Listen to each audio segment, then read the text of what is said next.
Oke, kita lanjut ke soal nomor 12. Di situ teori ya, gen yang tertaut kelamin itu artinya adalah, gen yang tertaut kelamin itu adalah gen yang terletak pada kromosom kelamin. Kalau pada manusia itu adalah X dan Y, ya. Dan sifat yang ditimbulkan gen pada kromosom ini diturunkan bersamaan dengan jenis kelamin. Itulah jawabannya. Jadi kalau kita lihat di sini berarti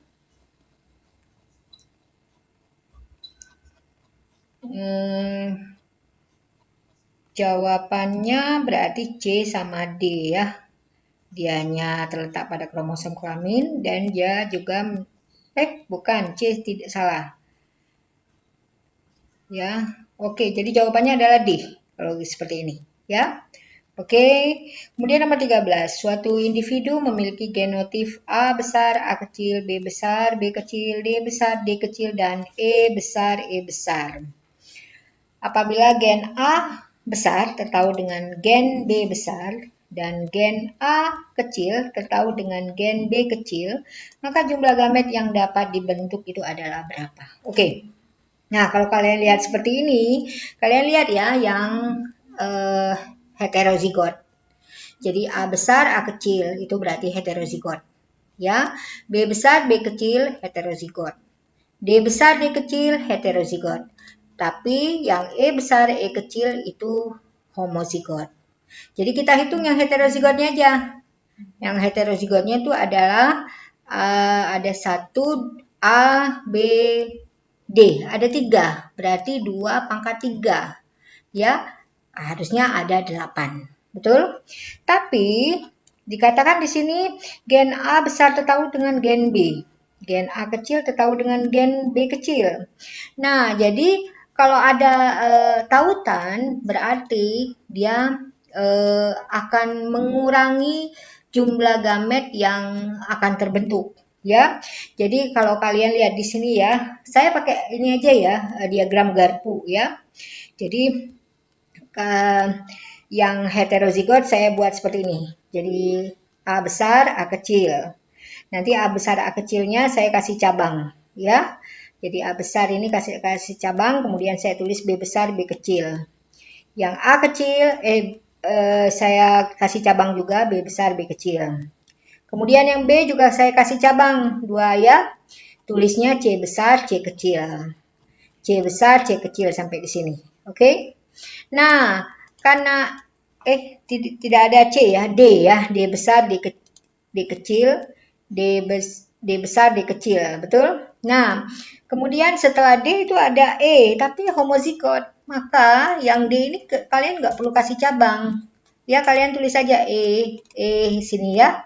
Oke. Nah, kemudian hasilnya itu adalah, coba kalian lihat ya. Di yang pertama itu adalah A besar, B besar, D besar, E besar. Betul? Oke. Nah, kemudian yang kedua A besar, B besar, D kecil, E kecil. Nah, kalau kita lihat di sini A besar sama B besar itu tautan. Berarti ini terbentuk, ya. Nah, yang ketiga coba kita lihat A besar, B kecil. Ya, nah A besar, B kecil sama yang 4 juga ya, A besar, B kecil, D besar, E besar. Yang keempat A besar, B kecil, D kecil, E besar. Nah, di situ A besar terdapat gen yang B kecil itu mereka tidak tertaut, ya. Jadi A besar harus tertaut dengan B besar. Jadi ini tidak menghasilkan gamet, ya. Begitu juga dengan nomor 5, coba kita lihat. Di sini A kecil, B besar, D besar, E besar. A kecil harusnya tautan dengan gen B kecil. Berarti ini nggak terbentuk gamet, ya. Yang ke-6 A kecil, B besar. Ini juga tidak terbentuk gamet. Dan yang ke-7 A kecil, B kecil, D besar, E besar. Ini terbentuk. Dan yang terakhir A kecil, B kecil, D kecil, E besar. A kecil tertaut dengan B kecil. Berarti ini terbentuk, ya.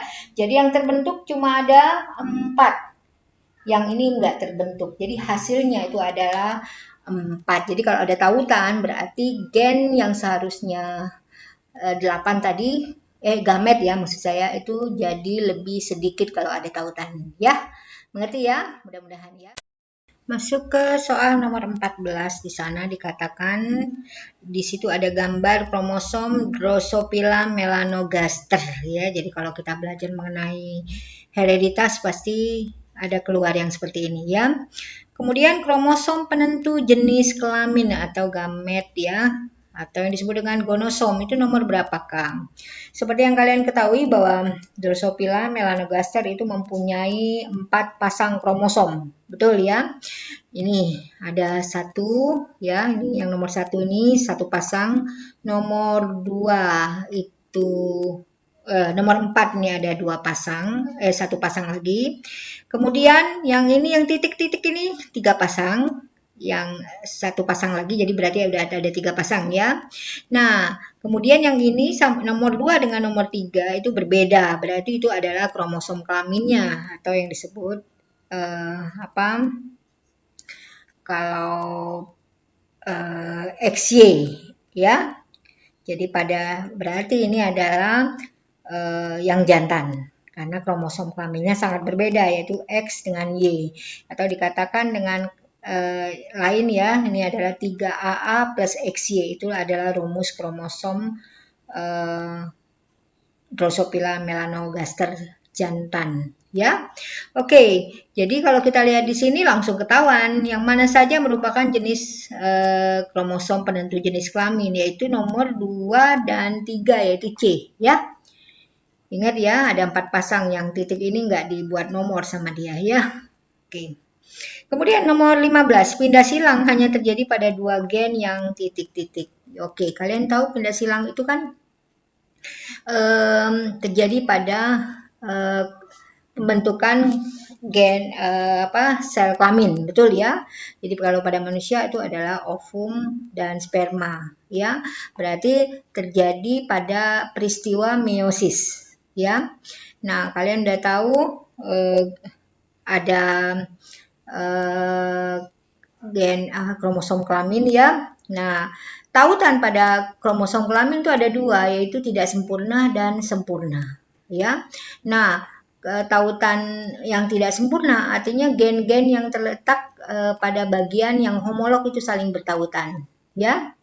Kemudian kalau yang sempurna berarti tautan antara gen-gen yang terletak pada bagian yang tidak homolog. Oke ya, sampai situ. Oke, kemudian pindah silang itu peristiwa pertukaran gen suatu kromatid dengan gen-gen kromatid homolognya. Ya, jadi kalau kalian lihat di sini berarti pindah silang itu terjadi pada yang homolog ya.